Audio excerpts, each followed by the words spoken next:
Sir, হ্যাঁ, যা সন্দেহ করেছিলাম তাই হলো। সব ভিকটিমই গায়েব হয়ে যাওয়ার ঠিক আগে ব্লাড টেস্ট করিয়েছিল ওই জেডি ল্যাব থেকে। জেডি ল্যাব থেকে? ঠিক আছে, একটা সূত্র তো পাওয়া গেল। আর স্যার, যাদের যাদের বাছা হয়েছিল তাদের কাছে একটা বিশেষ ইমেল এসেছিল টেস্টের কয়েকদিন আগে। কিরকম ইমেল? স্যার, ওই ইমেলে এটা লেখা ছিল যে ওরা পুরো টেস্টটাই 500 টাকায় করতে পারবে। স্যার, এরকম ইমেল তো স্নেহালের কাছেও এসেছিল। কি? 500 টাকায় তো আজকাল একটা টেস্ট করানো সম্ভব নয়। বস একটু দেখি কি কি আছে। হ্যাঁ, দেখো একবার।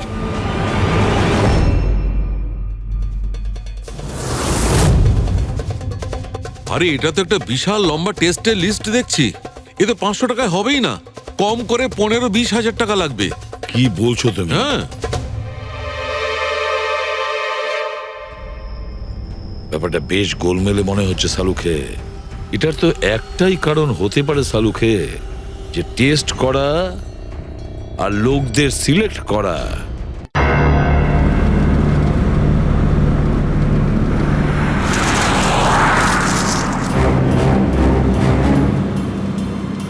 এই জিপিএসটা আমাকে কোথায় নিয়ে যাচ্ছে?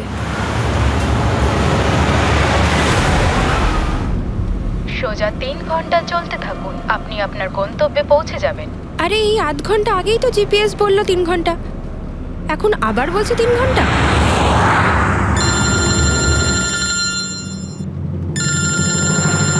হ্যালো, হাই সিরি। হাই। আমিও ওটাই ভাবছি, 2 ঘন্টা ধরে তুমি আমায় ফোন করলে না কেন? আরে আমার পেছনে লাগছে তো। না না না, আমি আমার কিউট সোনুর পেছনে কি করে লাগি? তুমি যখন আমাকে সোনু বলে ডাকো, আমার মনে কুচু কুচু কুচু হয়। কি হয় যেন বললি তোর মনের মধ্যে? কুচ্চু কুচ্চু। হ্যাঁ, হুম? আরে স্যার, এ হলো আমার ইনফর্মার। এর থেকে ইম্পর্টেন্ট ইনফরমেশন নিচ্ছি। তোর ইনফর্মার? আমি একটু দেখি। ও স্নেহাল। পঙ্কজ, এ তোর কোন ইনফর্মার রে, যার নাম আমি আগে কোনোদিন শুনিনি? আরে স্যার ছাড়ুন না, আমি না একে ম্যাট্রিমোনিয়াল সাইটে পেয়েছিলাম। ভালো বন্ধুত্ব হয়ে গেছে আমাদের মধ্যে। হ্যালো। হ্যাঁ, আরে না না, ওই ফ্রেডি স্যার বলছিলেন যে কিছু না স্যার, পঙ্কজের একটা ইম্পর্টেন্ট ফোন এসেছে। পঙ্কজের ইম্পর্টেন্ট ফোন এসেছে, তা তুমি ওখানে কি করছো? এদিকে এসো। যে ইম্পর্টেন্ট কাজটা দিয়েছিলাম তার কি হলো? 1 মিনিট স্যার। হ্যালো। হ্যাঁ বেবি, সরি, একটা কাজ করছিলাম। আচ্ছা, তুমি কি তোমার হোটেলে পৌঁছে গেছো? হোটেল? এখনো আমি পুনেই পৌঁছতে পারিনি আর তুমি হোটেলের কথা বলছো? কি? তুমি তো কোন সকালে বেরিয়েছো? সেটাই তো, দেখো না এই জিপিএস আমায় কোথায় পৌঁছে দিয়েছে। আমি একটা কাঁচা রাস্তা দিয়ে যাচ্ছি। আরে কাঁচা রাস্তা দিয়ে কেন যাচ্ছো? সোজা হাইওয়ে দিয়ে যাও না। আরে আমি হাইওয়ে দিয়েই যাচ্ছিলাম, জিপিএস দেখালো ওখানে নাকি ট্রাফিক জ্যাম আছে, তাই ভাবলাম শর্টকাট নিয়ে নি। ফেসে গেলাম আমি। আচ্ছা, তুমি একটা কাজ করো, রাস্তা যদি কাউকে দেখতে পাও তাকে রাস্তাটা জিজ্ঞেস করে নাও। হ্যাঁ, আমি কাউকে জিজ্ঞেস করছি। হ্যাঁ, তুমি একটু হোল্ড করো। ওকে।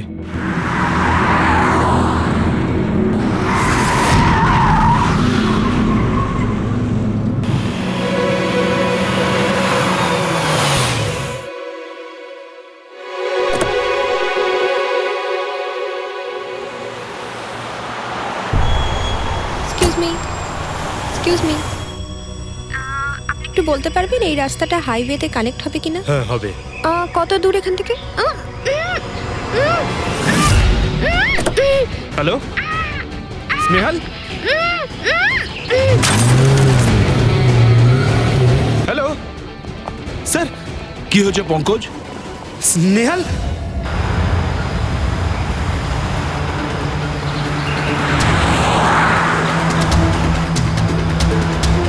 স্যার এটা স্নেহালের গাড়ি স্যার।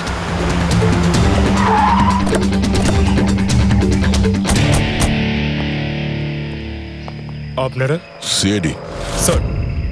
স্যার আমি ইন্সপেক্টর মহেশ। সামনে থানাতেই আমার পোস্টিং রয়েছে। কিছু জানা গেছে? তেমন কিছু জানতে পারিনি স্যার, কিন্তু গাড়ির সামনে থেকে এই ভাঙা মোবাইলটা পড়েছিল, পেয়েছি স্যার।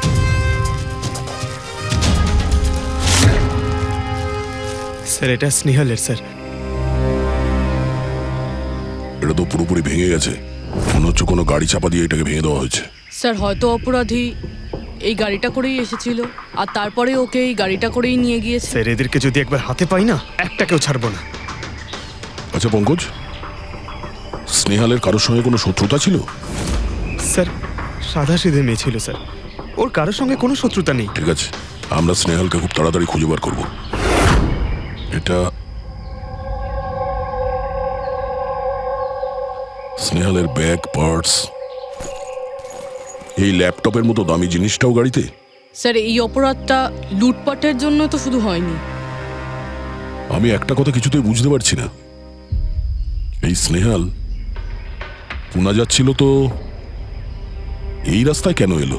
মানে এই রাস্তা তো পুনায় যায় না। জিপিএস এর জন্য স্যার, জিপিএস দেখেও এই রাস্তায় এসেছে। জিপিএস ভুল রাস্তায় নিয়ে এসছে, এটা কি করে সম্ভব? স্যার অ্যাকচুয়ালি কি হয়েছিল, জিপিএস হাইওয়েতে ট্রাফিক জ্যাম দেখিয়েছিল, সেই জন্য এই রাস্তাটা ধরেছিল। ও, তার মানে স্নেহাল খুব বড় ষড়যন্ত্রের শিকার হয়েছে। গাড়িতে কিছু পাওয়া গেল সারিকা? কিচ্ছু পাওয়া যায়নি, আর না পাওয়ার কোনো আশা আছে। কেন এরকম কেন বলছো? তুমি এই গাড়িটার থেকে কোনো অদ্ভুত স্মেল পাচ্ছ কি? হ্যাঁ, এই কেমিক্যালের মতো কোনো একটা জিনিসের গন্ধ। এক্স্যাক্টলি, এটা কেমিক্যালের গন্ধ। অপরাধী যাওয়ার আগে এই গাড়িটা ভালো করে পরিষ্কার করে গেছে জিম্বোকোলক্সি নামের কেমিক্যাল দিয়ে। এখন এই গাড়িটার থেকে না তো কোনো আঙুলের ছাপ পাওয়া যাবে আর না ডিএনএ। এই কাজটা তো কোনো প্রফেশনালের। স্যার খুনি যদি প্রফেশনাল হয় তাহলে ওকে খুঁজতে অনেক সময় লেগে যাবে স্যার। পঙ্কজ, তোমাকে কিছুক্ষণের জন্য ভুলতে হবে যে স্নেহাল তোমার বন্ধু, একজন সিআইডি অফিসারের মতো ভাবো। Right sir. স্নেহালের মম, ড্যাড, আন্টি। বাবা পঙ্কজ, কিছু জানতে পারলে? আন্টি আপনি চিন্তা করবেন না স্যার, আমি আমাদের পুরো টিম রয়েছে, স্নেহালকে খুঁজে বার করব। সকাল সকালও বাড়ি থেকে বেরোনোর সময় খুব খুশি ছিল, জব ইন্টারভিউয়ের জন্য যাচ্ছিল তো। আমি ওকে বলেও ছিলাম তুই পুনা যাচ্ছিস যখন ট্রেনে চলে যা, কিন্তু ও আমার কথা শুনলো না। এই স্নেহাল পুনা যাচ্ছে সেটা কে কে জানতো? আমরা বাড়ির লোকেরা আর ওর কিছু বন্ধু বান্ধব। পুনাতে কোন কোম্পানিতে যাচ্ছিল এই ইন্টারভিউ দিতে? Okay take. ওখান থেকে রোহিত বলে একজন ফোন করেছিল। রোহিত? আপনাদের ছাড়া এই রোহিত জানতো যে স্নেহাল পুনা আসছে?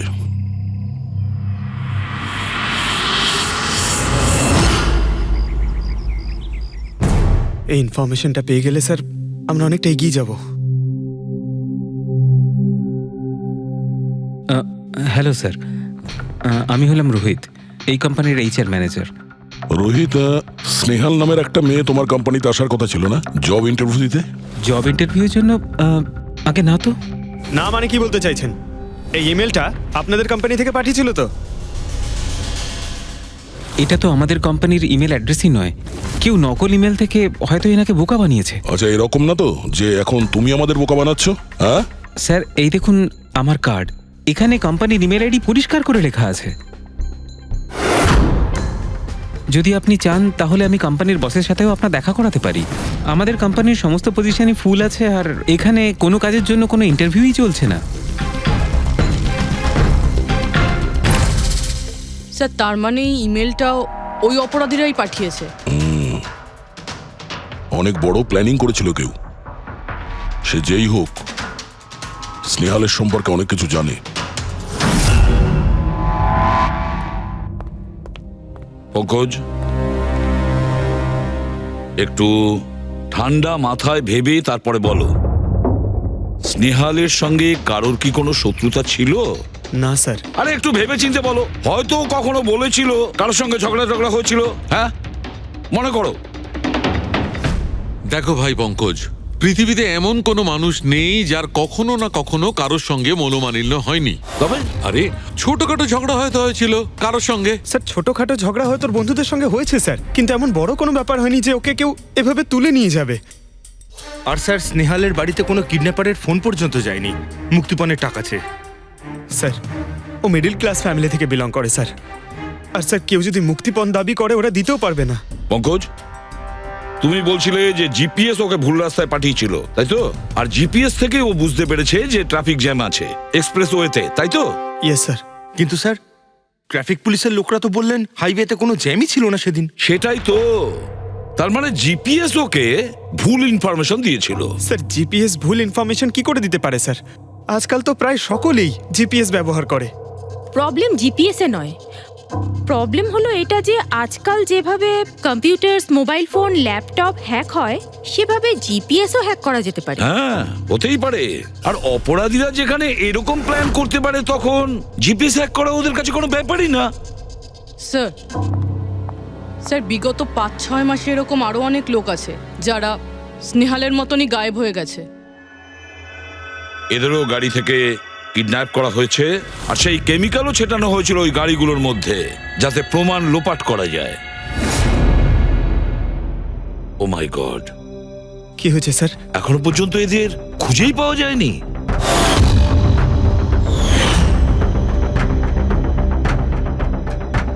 পঙ্কজ, এভাবে ভয় পাবে না, বুঝেছ?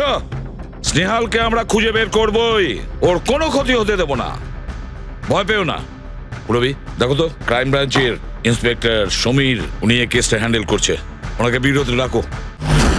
স্যার, এই নিখোঁজ ব্যক্তিগুলো সব একই রকম ভাবে নিখোঁজ হয়েছেন। প্রথমে ওনাদের চাকরি কিংবা ফ্রি গিফটের লোভ দেখিয়ে ডাকা হয়েছে, তারপরে জিপিএস হ্যাক করে গাড়িতে তুলে নিয়ে যাওয়া হয়েছে, তারপর কেমিক্যাল ঢালা হয়েছে যাতে প্রমাণ সব নিশ্চিহ্ন হয়ে যায়। সমীর, সেসব আমরা জেনেই গেছি। যদি নতুন তথ্য কিছু পাওয়া গিয়ে থাকে বা নতুন কিছু যেটা দিয়ে আমরা অপরাধীর কাছে পৌঁছতে পারি। স্যার, গত মাসে এরকম নতুন কিছু একটা পেয়েছিলাম। স্যার দাঁড়ান, এখানেই দাঁড়ান স্যার।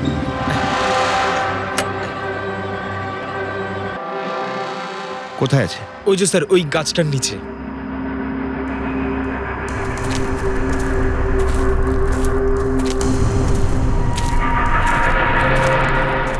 কি হলো, চলো। না স্যার, আপনি যান। আরে ঘাবড়াচ্ছ কেন? আমি আছি তো তোমার সঙ্গে, এসো। না স্যার, আমার ভয় লাগে ভীষণ। আচ্ছা, জায়গাটা কোথায়? ওই যে স্যার, ওইখানে গাছটার নিচে। দাও, আমাকে দাও।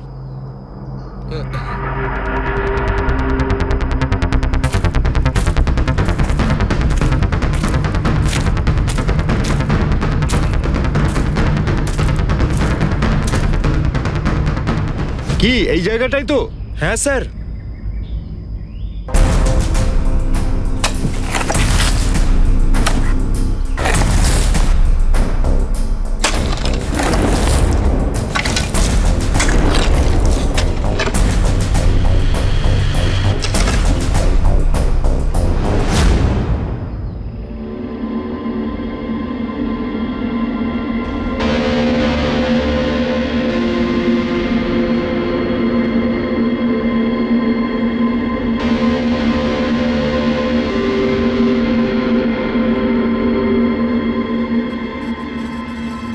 নিখোঁজ লোকেদের মধ্যে একজনকে অ্যাসিড ঢেলে পুরো পুড়িয়ে দেওয়া হয়েছিল। আপনি এটা কি করে জানলেন যে যে মারা গেছে সে এদের মধ্যে কেউ একজন? অন্য কেউ তো হতে পারে।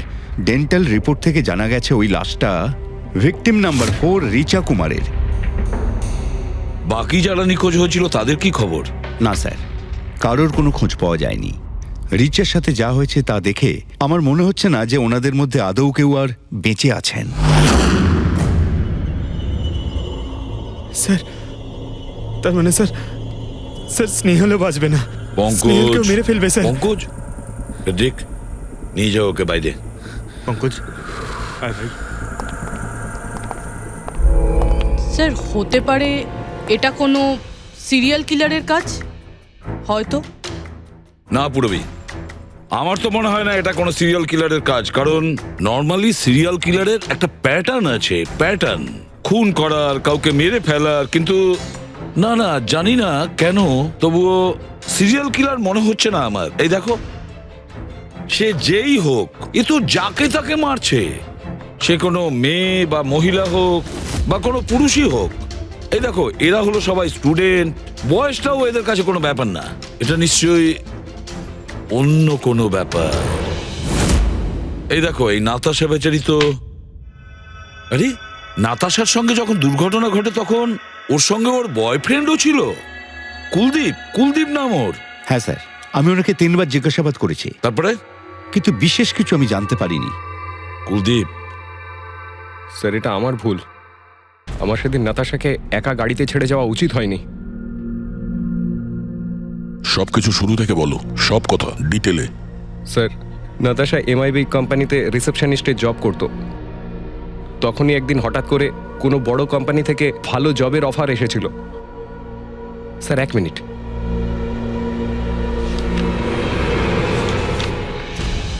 স্যার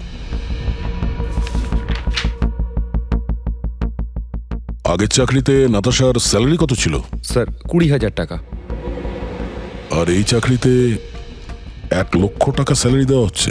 তোমার খুব অদ্ভুত মনে হয়নি যে হঠাৎ কেউ এত বড় চাকরি কেন দেবে? স্যার অদ্ভুত তো লেগেছিল স্যার, কিন্তু আমরা তখন ভেবেছিলাম যে এটাই হয়তো ভাগ্যের খেলা। আর আমি আমার গাড়ি নিয়ে নাতাশাকে ইন্টারভিউতে পৌঁছে দিতে চলে গেলাম। এ কোন পথে চলেছি আমরা দুজনে একসাথে গাড়িতে। আরে থামো থামো কুলদীপ, আমি তোমাকে কতবার বলেছি বলো তো, তুমি গান গেও না। আসলে তুমি বড্ড বেসুরে গাও। ওরে বাবা, আমি গান গাইছি না, আমি এটা জিজ্ঞেস করছি যে আমরা এটা কোথায় এলাম। এই রাস্তা তো আগে কোনোদিন দেখিনি আমি। তুমি শুধু জিপিএস ফলো করো, নিজের বুদ্ধি খাটাতে যেও না। আরে বাবা, মনে হচ্ছে আমরা ভুল রাস্তায় ঢুকে পড়েছি। এক কাজ করি, আমি বরং ইউটার্ন নিই, আর যে রাস্তা চিনি সেই রাস্তা দিয়েই যাই। ওকে। আরে ও মাই গড, আবার কি হলো? মনে হচ্ছে পাংচার হয়ে গেছে।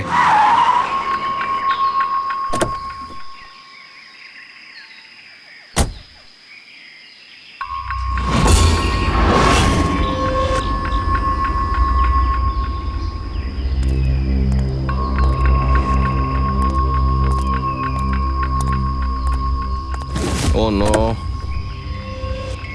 দেখো দুটো টায়ারই পাংচার হয়ে গেছে। একটা হলে তো পাল্টানো যেত। তাহলে এবার কি করব? এখানে ট্যাক্সি অটো কিছুই তো পাওয়া যাবে না। দাদা দাদা দাদা, 1 মিনিট 1 মিনিট। এখানে আশেপাশে কত মেকানিক পাওয়া যাবে? হ্যাঁ আছে তো, 2 কিলোমিটার সামনেই আছে। কি হয়েছে, পাঞ্চার হয়ে গেছে নাকি?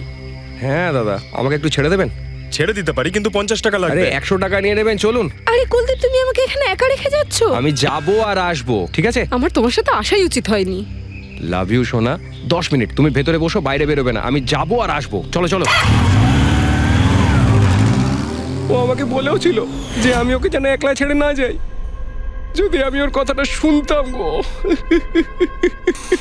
তারপর তুমি মেকানিককে নিয়ে ওখানে পৌঁছলে, আর ওখানে নাতাশা ছিল না? না স্যার। স্যার, ওই বাইকের লোকটা এদের সঙ্গে মিলে আছে। হতে পারে। তুমি ওই বাইকওয়ালাকে দেখেছো? কিছু মনে আছে? না স্যার, ও তো হেলমেট পরেছিল।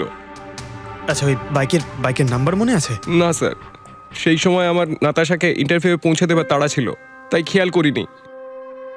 আচ্ছা, এই নাতাশা কোনো ডায়েরি কিছু লিখতো? আমি বলতে চাইছি যে সারাদিন কি করেছে, কিংবা মিটিং শিডিউলস। ডায়েরি তো নেই, কিন্তু হ্যাঁ ল্যাপটপ আছে, যাতে ও নিজের জরুরি বিষয়গুলো লিখে রাখতো। দেখান। একটু খোলো এটাকে। পাসওয়ার্ড 20/04/1987। এটা নাতাশা? আগে হ্যাঁ স্যার। এই দুর্ঘটনা ঘটেছিল 6 মার্চ। দেখো তো দুর্ঘটনার আগেও কোথায় গেছিল। ওর শিডিউলটা চেক করো।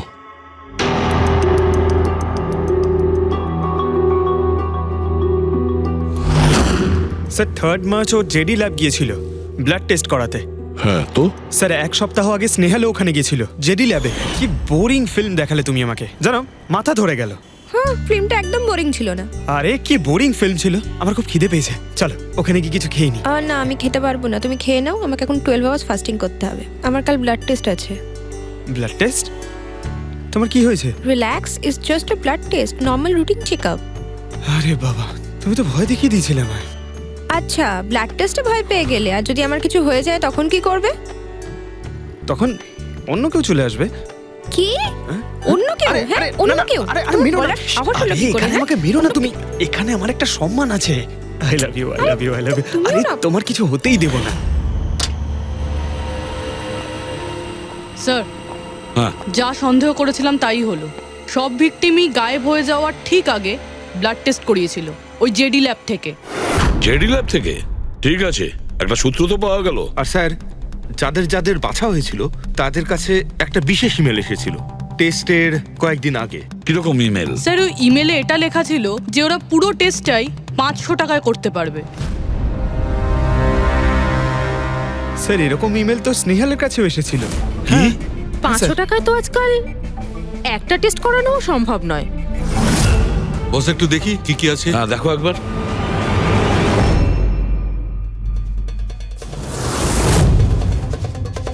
আরে এটা তো একটা বিশাল লম্বা টেস্টের লিস্ট দেখছি। এ তো 500 টাকায় হবেই না, কম করে 15-20 হাজার টাকা লাগবে। কি বলছো তুমি? হ্যাঁ,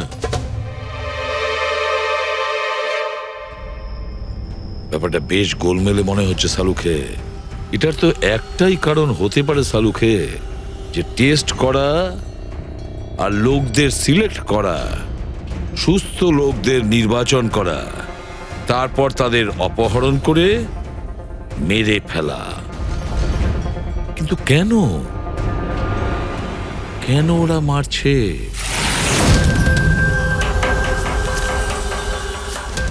স্যার আপনাদের নিশ্চয়ই কোনো ভুল হচ্ছে। 500 টাকাতে এতগুলো রিপোর্ট করা সম্ভবই নয়। এটা তো আমরাও বলছি, এতগুলো টেস্ট 500 টাকা কি করে হয়? এই ল্যাব এত দয়ালু কি করে হয়ে গেল যে এত কম টাকায় এতগুলো টেস্ট করছে? স্যার আমরা এরকম কোনো মেল পাঠাইনি। আচ্ছা ওসব ছাড়ো, ঠিকঠাক বলবে নাকি আরো কিছু পদ্ধতি অবলম্বন করতে হবে আমাদের? 1 মিনিট স্যার, আপনি এভাবে মিথ্যে অভিযোগ দিয়ে আমাদের ভয় দেখাতে পারেন না। আপনি যাদের নাম বলছেন তারা তো আমাদের ল্যাবে আসেইনি। এই দেখুন, এটা হলো আমরা আমাদের জানি যে records। ওরা এখানে আসেনি। ওদের বাড়ির লোক বলেছে যে এই ল্যাব থেকে হোম টেকনিশিয়ান গিয়েছিল ওদের বাড়িতে ব্লাড স্যাম্পল নেওয়ার জন্য। ডাকো সবাইকে। এই লিস্টটা দেখে বলুন, আপনাদের মধ্যে কে এদের বাড়িতে গিয়েছিল ব্লাড স্যাম্পল নিতে?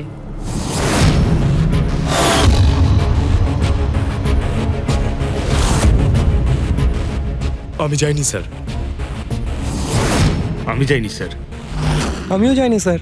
কেউ যায়নি? তাহলে ব্লাড স্যাম্পল নিজে থেকেই ওদের ঘর থেকে উড়ে এখানে চলে এলো? হ্যাঁ, এই ফিস ফিস করাটা বন্ধ করুন, জোরে বলুন, নাকি সিআইডি ব্যুরোতে গিয়ে কথা বলবো? স্যার অ্যাকচুয়ালি আপনারা ঠিকই বলেছেন, আমরা ভিকটিমদের বাড়ি যাইনি, বরং ওরা এখানে এসেছিলেন টেস্ট করাতে। কিন্তু সেই দিন নয় যেদিন আপনি বলছেন। এই দেখুন, কয়েক মাস আগে এসেছিলেন ব্লাড টেস্ট করাতে, ওইসব রিপোর্টস করাতে নয়। অর্ধেক সত্য তো তুমি বলে দিয়েছো, এবার পুরোটাই বলে দাও। কি করেছো তোমরা এদের সাথে? বলছি তো আমরা কিচ্ছু করিনি। নিশ্চয়ই কেউ আমাদের নাম নিয়ে নকল ইমেল পাঠিয়েছে। কিন্তু ওই নকল ইমেল পাঠানো লোকেরা কি করে জানলো যে তোমার ল্যাবে কোন কোন পেশেন্ট এসছে ব্লাড টেস্ট করানোর জন্য? তার মানে কেউ তো আছে এই ল্যাবে যে ওই অপরাধীদের এই ডিটেল দিচ্ছিল। কে? আচ্ছা একটা কথা বলুন, যতগুলো লোক নিখোঁজ হয়েছে তাদের সবার যে ব্লাড রিপোর্ট এসছে তার কোনো কমন ব্যাপার আছে? কোনো কমন একই রকম রোগ কিংবা ব্লাড গ্রুপ এক? না স্যার, কিছুই কমন ছিল না। সবার ব্লাড গ্রুপ একদম আলাদা আলাদা ছিল, কোনো অসুখও ছিল না। মানে সবার রিপোর্টই ঠিক ছিল? পুরবী, পঙ্কজ, এদের সবাইকে গাড়িতে বসাও, ব্যুরো নিয়ে চলো এদের। কিন্তু আমি তো কিছুই করিনি স্যার। আমি একদম সত্যি বলছি স্যার, আমি সম্পূর্ণ নিরপরাধ। স্যার আমিও তো কিছু করিনি।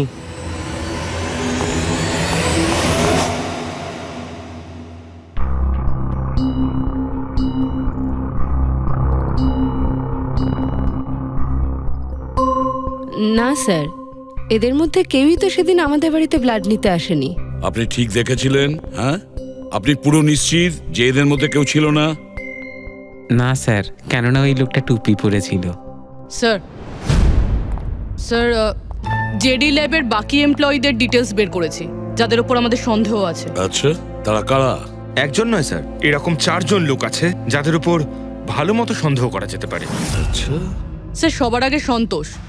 এর স্ত্রী 8 মাস ধরে হসপিটালে রয়েছে, আর চিকিৎসা করার জন্য এর কাছে কোনো টাকাও ছিল না। জানি না হঠাৎ করে এর কি লটারি লেগে গেল যে যে সব টাকা পয়সা মিটিয়ে নিজের স্ত্রীর চিকিৎসা করিয়ে নিল। আচ্ছা। আর স্যার দ্বিতীয় ব্যক্তি হলো যতীন। 8 মাস আগে জেডি ল্যাবে ও এই চাকরিটা পেয়েছিল, আর এই সমস্ত ঘটনা শুরু হয় 7 মাস আগে। মানে এ চাকরিতে জয়েন করার পর থেকেই এই সমস্ত ঘটনাগুলো শুরু হয়। বাকি দুজন? স্যার সিদ্ধেশ আর মালিনী, এদের স্যালারি ওই 18 আর 20,000, কিন্তু তারপরেও এরা বিগত 6 মাসে 2বার ফরেন ট্রিপ করে ফেলেছে। আচ্ছা, সন্তোষ, যতীন, সিদ্ধেশ আর মালিনী। মনে হয় আবার জেডি ল্যাব যেতে হবে। হ্যাঁ আমি গেছিলাম ইউরোপে ছুটি কাটাতে, কিন্তু ওই টাকাটা কোনো অসৎ পথে আসেনি। আমার কাকা আমার জন্য 25 লাখ টাকা রেখে গেছেন ওনার উইলে। আর মালিনী দেবী, আপনি ইউরোপ ঘুরে এলেন, তা আপনার জন্য কেউ সম্পত্তি কিছু রেখে গেছিল নাকি? না স্যার, আসলে আমি সিদ্ধেশের সাথেই গিয়েছিলাম। সিদ্ধেশের সঙ্গে? অ্যাকচুয়ালি মালিনী আর আমি একে অপরকে ভীষণ ভালোবাসি। ও, লাভ স্টোরি। হ্যাঁ, আমি আমার ওয়াইফের চিকিৎসা করিয়েছিলাম, কিন্তু কোনো খারাপ কাজ করে নয়, ওর গয়না বিক্রি করে। আর তাছাড়া আমার বাড়িটাও বন্ধক দেওয়া রয়েছে। যদি আপনারা পেপারস দেখতে চান তাহলে সেটাও দেখাতে পারি আমি। হ্যাঁ স্যার, সন্তোষ তো সারাদিন ধরে অফিসেই থাকে। এ কখন যাবে কারোর ব্লাড স্যাম্পল নিতে? আর যতীন? যতীন তো খুব কমই অফিসে আসে, তখনই আসে যখন কোনো জরুরি কাজ থাকে। আচ্ছা, তার মানে এই আমাদের লোক হতে পারে। এই যতীনকে কোথায় পাবো?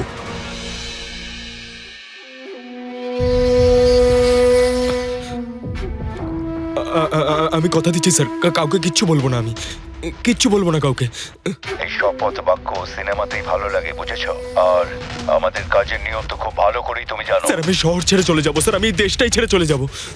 ওরা আমাকে কোনোদিনও খুঁজে পাবে না sir. Sir please sir. Jatin, নিজের আর আমাদের সময় একদম নষ্ট করো না।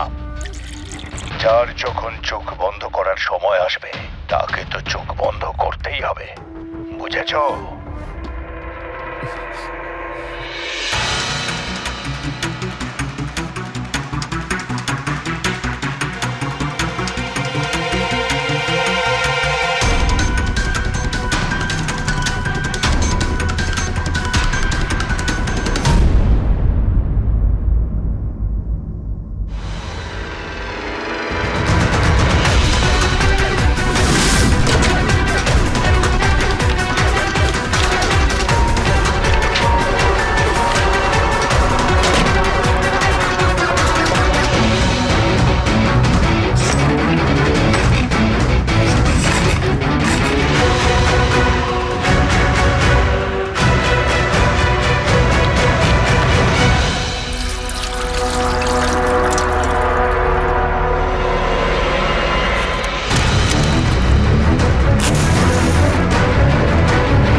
যতীন, স্যার ধোঁয়া বেরোচ্ছে স্যার। স্যার স্যার ভেতরে কিছু পড়ছে স্যার। যতীন, যতীন, ও নো, যতীন, ও নো, যতীন, কি হয়েছে? তুমি ঠিক আছো? কে করেছে এরকম? কার জন্য কাজ করো তুমি, বলো? ওই চোখটা সব কিছু দেখতে পায়, সব ভাইকে দেখতে পায়।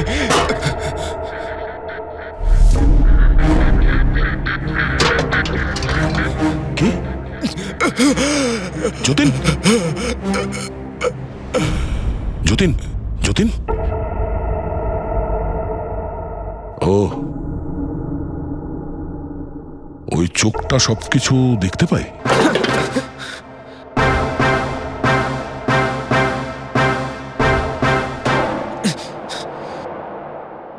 স্যার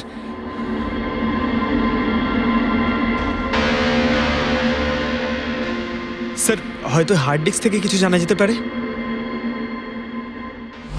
বস, মেক্রি ডেনথোনিং নামের বিষের জন্য এ মারা গেছে। মেক্রি ডেনথোনিন?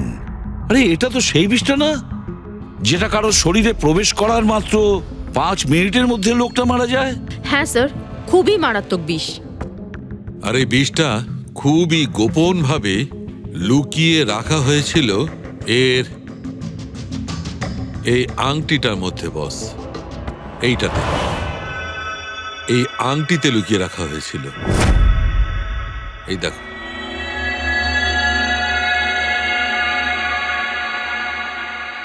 এই যে দেখতে পাচ্ছ ছোট্ট একটা পিন, এই ছুঁচে বিষটা ছিল, আর এইটা এই আংটির ওপর ছিল। আর বস, এই আংটিটার ওপরটাকে যদি এভাবে ঘোরানো হয় তখন এই পিনটা বাইরে বেরিয়ে আসে এইভাবে। আর যখনই এই সূঁচটা ওর আঙুলে ফুটে যায় সঙ্গে সঙ্গেই বিষটাও সারা শরীরে ছড়িয়ে যায়। কিন্তু স্যার, যতীন নিজেকে শেষ করতে যাবে কেন? ফেডরিক, যতীনের ধরা পড়ার ভয় ছিল। একটা কথা তো স্পষ্ট যে যতীন নিজের বসকে, মানে যার হয়ে ও কাজ করত, তাকে খুব ভয় পেত, এত ভয় পেত যে যখন ও জানতে পারে আমরা ওকে ধরতে যাচ্ছি তখন ও সুইসাইড করলো, যাতে ওর সাহায্যে আমরা ওর বসের কাছে পৌঁছতে না পারি, বুঝলে? এই কেসটা শুধু কিডন্যাপিং আর সিরিয়াল কিলিং এর নয়, এটা অনেক বড় চক্রান্ত, খুব বিপজ্জনক বড় একটা চক্রান্ত। এর পেছনে একটা কোনো বড় গ্যাং ইনভলভ, খুব বড় গ্যাং। সেই গ্যাং যার সিম্বল হলো চোখ। স্যার, হ্যাঁ স্যার, ল্যাপটপে কিছুই পেলাম না, সব ফাইল নিজে নিজেই ডিলিট হয়ে গিয়েছে অটো ডিলিটেশনের জন্য। আর হার্ড ডিস্ক? স্যার, হার্ড ডিস্কও ড্যামেজ হয়ে গেছিল, কিন্তু একটা লিস্ট আমরা রিকভার করেছি। হ্যাঁ স্যার।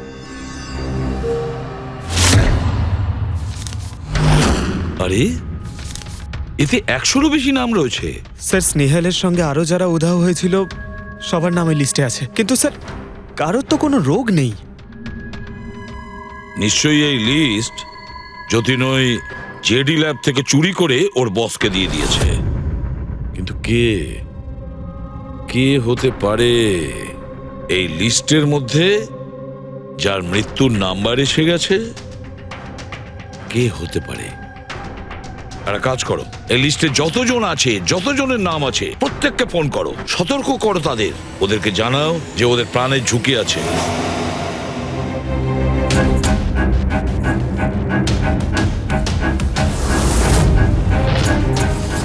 কি?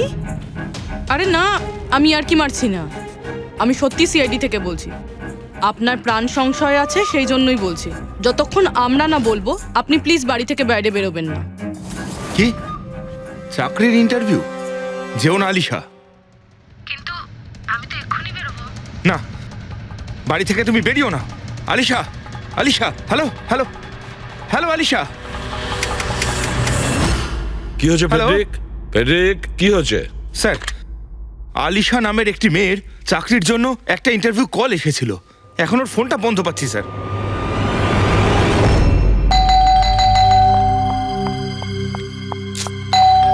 ওহো, এখন আবার কে এলো?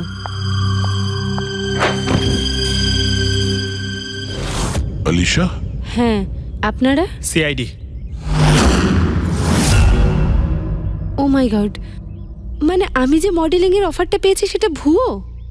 ওই লোকগুলো আমাকে কিডন্যাপ করতে চায়? হ্যাঁ, কিন্তু এখন আর ঘাবড়ানোর কোনো প্রয়োজন নেই। আলিশা এখন ইন্টারভিউর জন্য যাবেও, আর ওর কিছু হবেও না। না স্যার, আমি ইন্টারভিউ দিতে যাব না স্যার, আমার খুব ভয় করছে। তুমি যাবে না, অন্য কেউ যাবে, আলিশা সেজে।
এক্সকিউজ মি, অ্যাকচুয়ালি আমি রাস্তা হারিয়ে ফেলেছি, ওই জিপিএস এ কিছু প্রবলেম হয়েছে, তো একটু হেল্প করতে পারবেন? আপনি কোথায় যেতে চান ম্যাডাম? আমার এই সামনেই, আমি এখনই বলছি।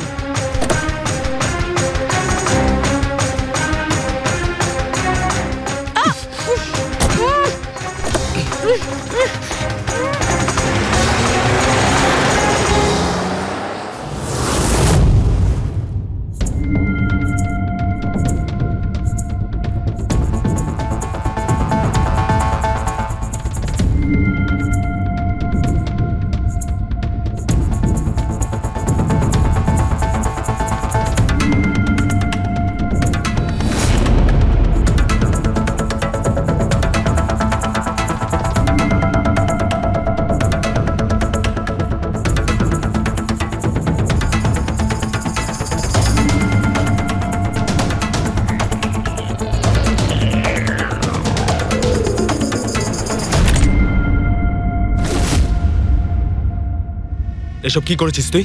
আলিশার বদলে অন্য একজনকে তুলে নিয়ে এসেছিস। আরে ভাই, এতে আমি কি করব? গাড়িটাও আলিশার ছিল আর মোবাইলটাও আলিশারই ছিল। তাহলে আলিশার ব্লাড গ্রুপটা কোথায়? তোকে তো এবার বসই দেখবে।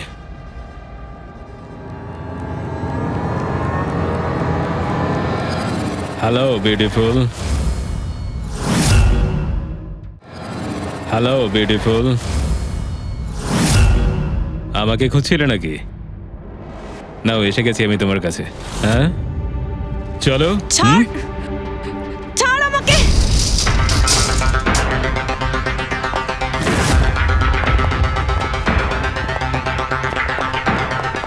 পালানোর চেষ্টা, বিউটি উইথ ব্রেনস।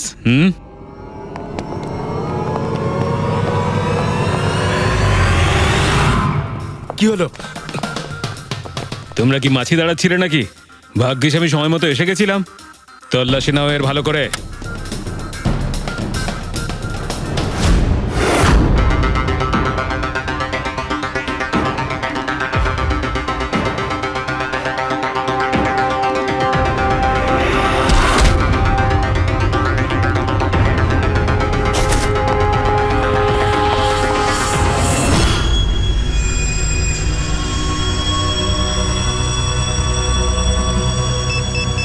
বস, জুতোতে কি আছে?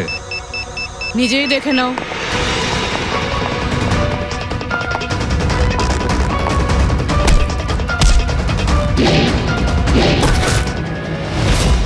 পা থেকে খোলো। খোল। কত টাইম লাগাস রে তোরা? হ্যাঁ,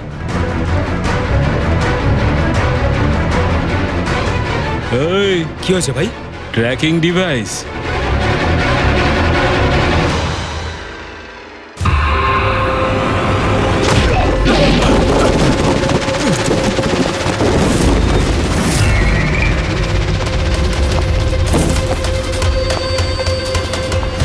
তোরা ঠিক করে চেক করিসনি নাকি? আর তুই হিরোইন, কে রে তুই?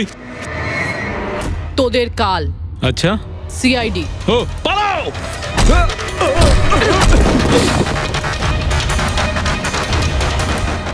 পুরবি, স্যার, স্যার ওইদিকে পালিয়েছে।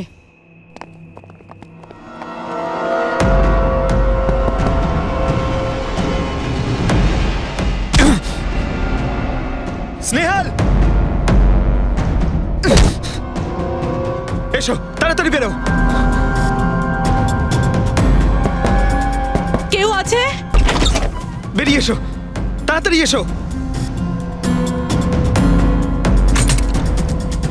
আসুন, বাইরে আসুন, আসুন তাড়াতাড়ি। এইদিকে, সামলে সামলে।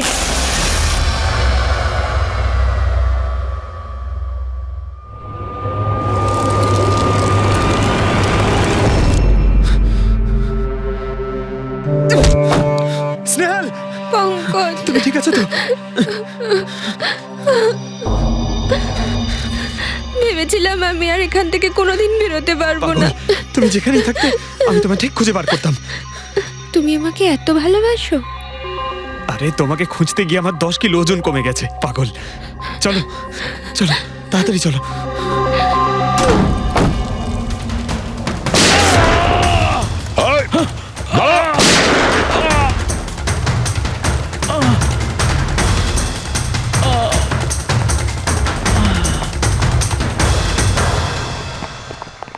এত সহজে তোকে মরতে দেবো না।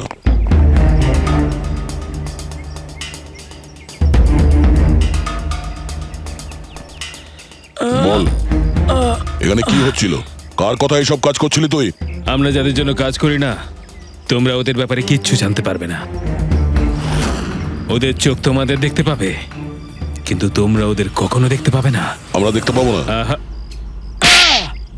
শরীরের অঙ্গ প্রত্যঙ্গের জন্য, লিভার, কিডনি।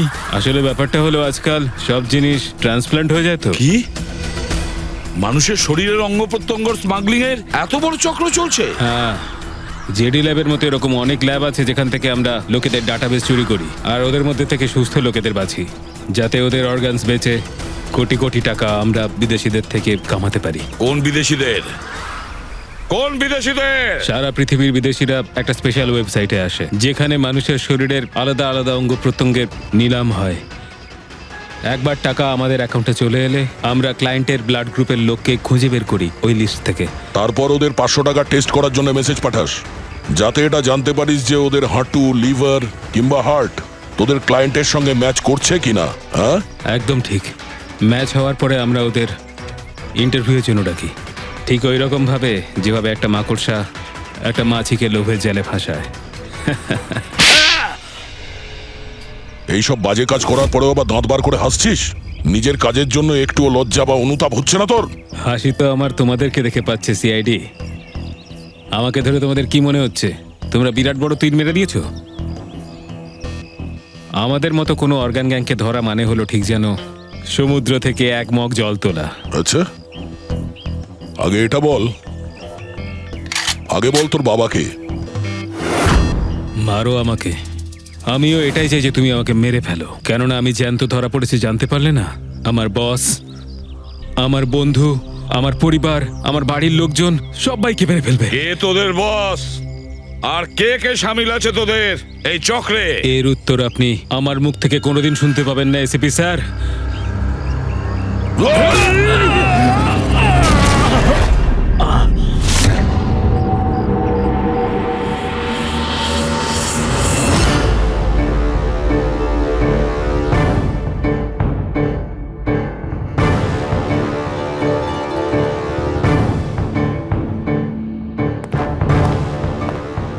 বস, একটা খারাপ খবর আছে।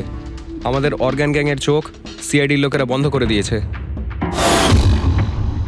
কিন্তু রণবীরকে দিয়ে সিআইডি কিছু বলাতে পারার আগেই ও আত্মহত্যা করে নিয়েছে। সিআইডির লোক আমার 1000 চোখের মধ্যে একটা চোখ বন্ধ করলে কি আর হবে? একটা চোখ যদি ওরা বন্ধ করে তার বদলে আমরা 100টা চোখ খুলব। এবার তো জমবে আমাদের খেলা।